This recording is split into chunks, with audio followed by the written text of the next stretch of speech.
How medieval is that? This is so legit. Pull the hand crank, then the drawbridge starts to come up. Wow. Look at those doors too.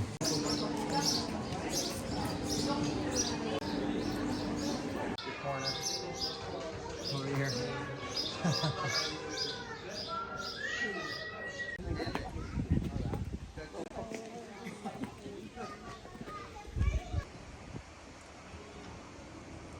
We don't know. What is it? Thank you guys for traveling with us today. It has been a very strange day for us. We've had a couple like awkward situations happen. We did get Paris rebooked. Thankfully, we're staying more outside of the city, but at least we're sticking to our budget, which is always good and feels great. And it's really not that bad. So I think it's actually kind of an upgrade of the actual hotel itself. So, you know, maybe it was a blessing in disguise. I always think sometimes when these things happen, there's something you don't know about that's worse that could happen. And so you're kind of like protected from it in a way. Maybe it's true. But either way, we're here at just such a beautiful, unique place. It reminds me a little bit, the closest comparison I have is Eze Castle, which is in the south of France between Monaco and Nice. Just like the way it just keeps going up and up and up, and it's circling kind of around itself, and it's like narrow alleyways. Jeremy said it reminds him just of like Hogwarts at Universal Studios, which it really does. Like it pretty much looks the same, except, you know, the restaurants serve crepes. Magical. It's so hard for me to kind of put myself in the mindset of what it would have been like back when it was originally constructed. But I'm really excited to come back here tomorrow with you guys, do a little bit of research tonight, and then get to tour the entire abbey and the view from the very top tomorrow. We feel so fortunate to be able to come here and to not just spend one day here. Most people just come, they drive in, they're here for a few hours and they leave. So we're really excited to come back, soak it all in, and of course share it with you guys.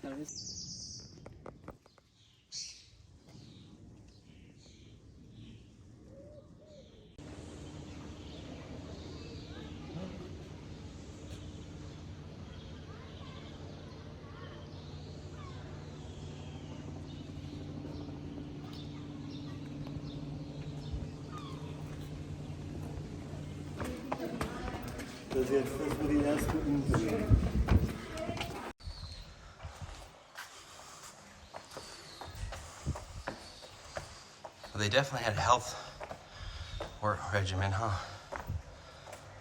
Yeah.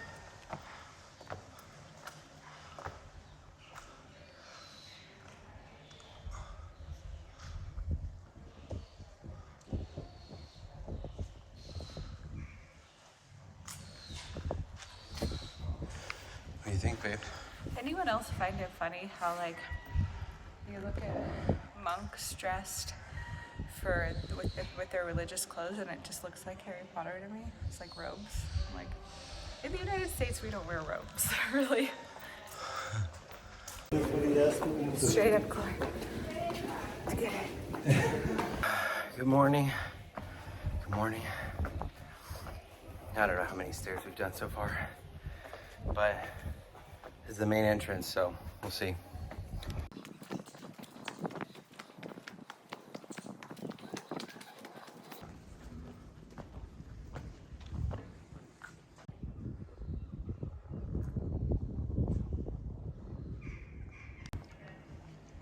Welcome to Mont Saint Michel.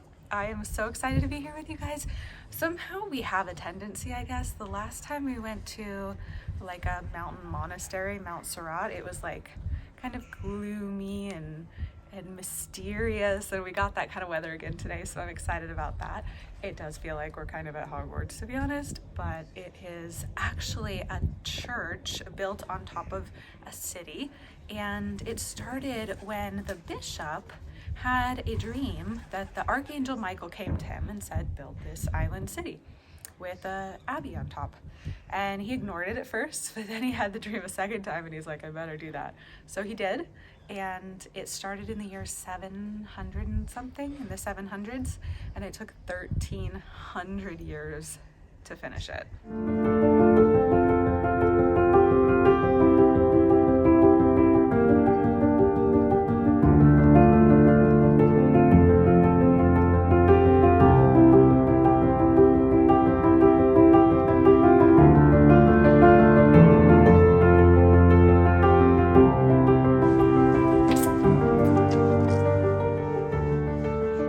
According to this report, the archangel burned a hole in his head as a reminder.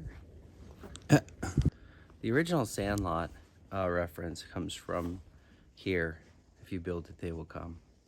And that's what the archangel told the bishop or the pastor or the reverend or the priest or the pastor. No. I can't remember. They have so many names. It's really fascinating coming up to places like this that have so much history. You get to take a peek into the daily lives of the people that lived here a long, long time ago. And I think it really brings a holistic perspective to our life as well. The struggles they had, the victories they had, and comparing that to what we have today. It's very interesting. Makes you appreciate, I think, bottom line, on what we have and the opportunities available to us, because we have it better in so many ways. Here we are at the top. We are visiting the Abbey this morning. It's the only tickets that I saw that you could get on the actual island, and they were very specific, so I bought them early. They were like $12. But we're all the way at the top, and they have a lift, like a train cart lift, which I saw a peek of to bring stuff up, because it's like, I don't know how many stairs. I mean, we probably were walking for about good 20, 25 minutes just to get up. And that's without really, stopping too much, which is really fascinating. Second note, the entire mountain is detached from the mainland, and it does flood over. They've got a bridge to the mainland now, which before they didn't. They had trains coming up, and then it would just flood. During certain parts of the year, certain times during the year, the water level on the ocean rises, and you can't access the Abbey or the mountain for certain periods of time, which is really fascinating. Right now, it's low, and so you can probably see out a mile and a half, guessing, with different, it's like river-esque marshlands, but this is actually the ocean that's empty. So we saw lots of people out there venturing in the water looking for stuff yesterday. It was really interesting.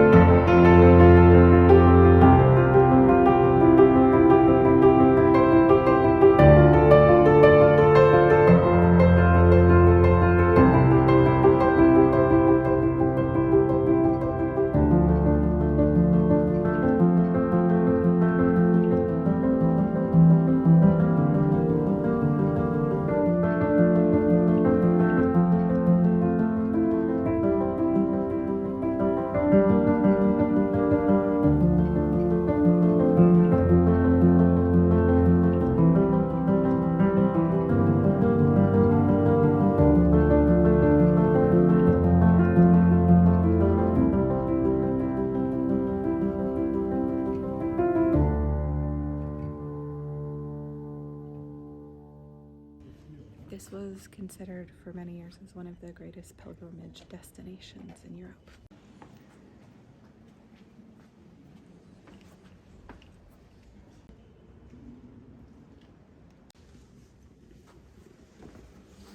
Every church is so incredibly different. I mean, we went to the salt churches in Bogota.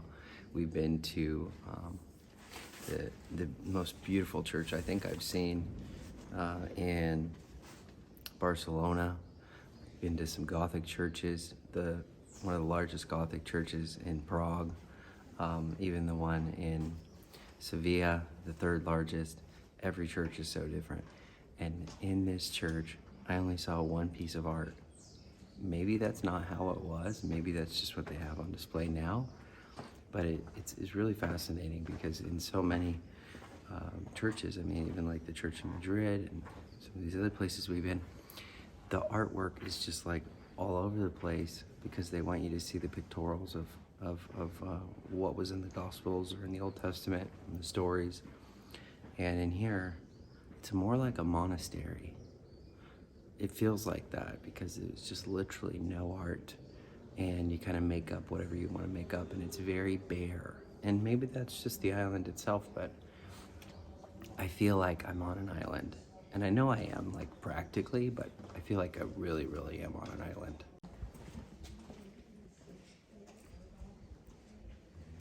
It's in that room right up there.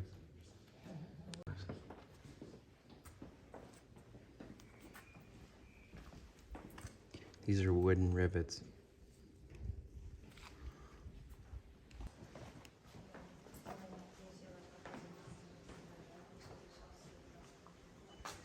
The English tried many times to capture Mont Saint Michel, and over the 100 Years' War they had with France, they made several attempts, some say over the course of like 30 years, which is incredible. There were many times it was a really big stronghold, because if you look at where we're located right now, if they were to kind of capture this space and make it a fort for themselves, they had much easier access to the rest of France around here, and kind of a real stronghold that would be hard to defeat.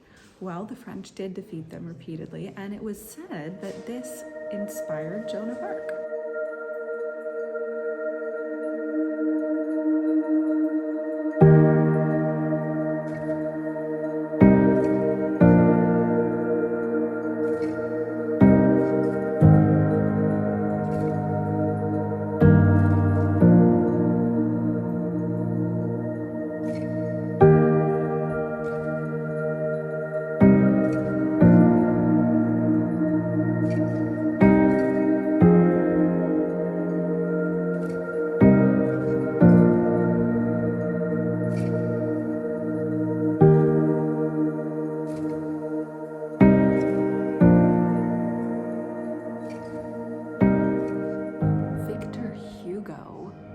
The writer or author or playwright, the author of Les Miserables, was held here along with other political prisoners who were held here for their political opinions and beliefs.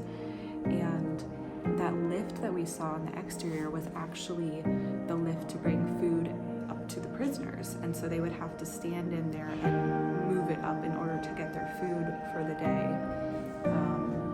Very interesting history. There weren't a lot of monks left here at that point in the 1700s, but they said that there were some clerical, people from the church who they disagreed with the opinions, so they actually kept them as prisoners here. Archangel, marking him on the forehead, giving him the dream.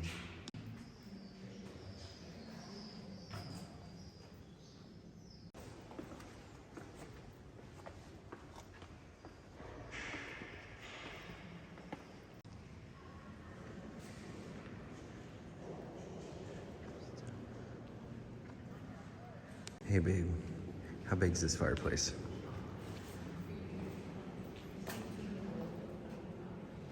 Pretty big. Small chimney. That's a big fireplace.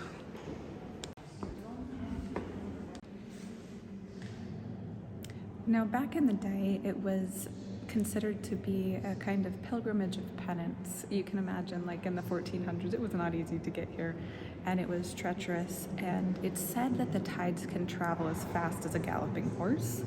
We haven't seen them move like that since we've been here, but it has been known to be pretty treacherous because of the water flow.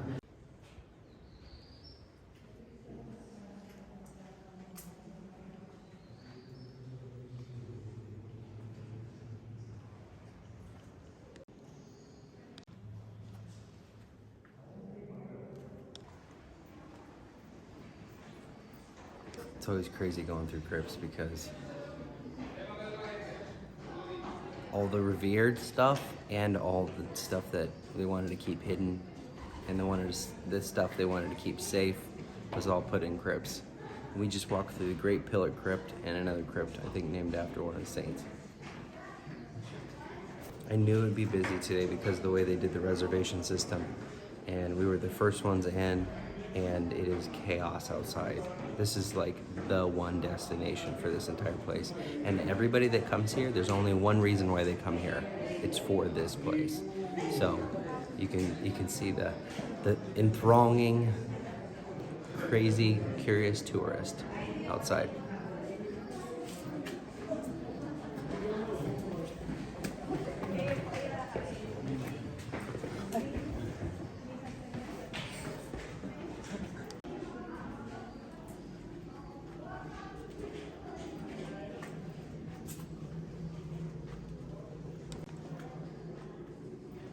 Like that door. I mean, come on. Put a door there, put a corner in it. Fascinating stuff.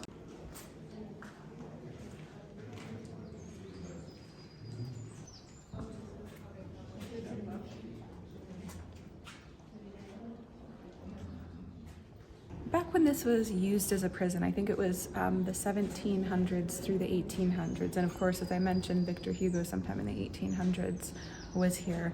This was the way the prisoners would get their food, and it was literally man-powered. So think of a hamster wheel and put a couple people in there, and if you want your food, you gotta work for it.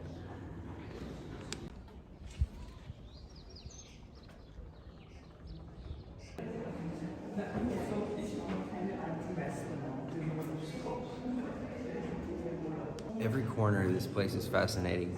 I am reminded of the idea of prisoners being here with Ali talking about it, and that everything, all the character and art and everything would have been stripped away. It would have been gone. I mean, you've got like literally prisoners living here in war. You're not thinking about that.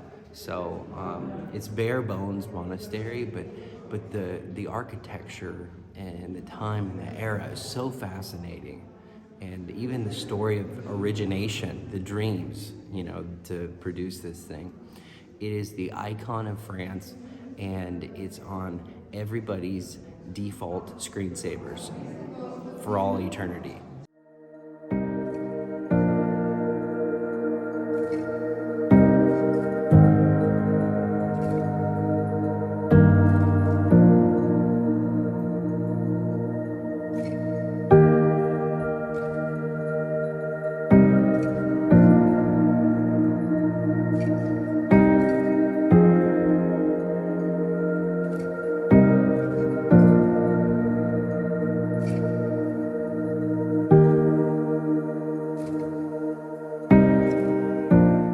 Definitely did not think it was going to be this big. It literally just keeps going. The acoustics in these rooms are fascinating. You get one person talking in the corner, literally every person can hear them. And if three people are talking, it sounds like a full fight. It's really fascinating. Maybe the monks were supposed to have a vow of silence, so they wanted to make sure if you broke it, they could hear you. I think, could be wrong about this, and we might get some people, some haters stepping on some toes. I think it's to hear all the secrets. Get a little choir boy. I went out on the weekend. He wasn't supposed to do what he did, and then confession booth turns into community time, and community time turns into global acceptance. Trapdoor for sure.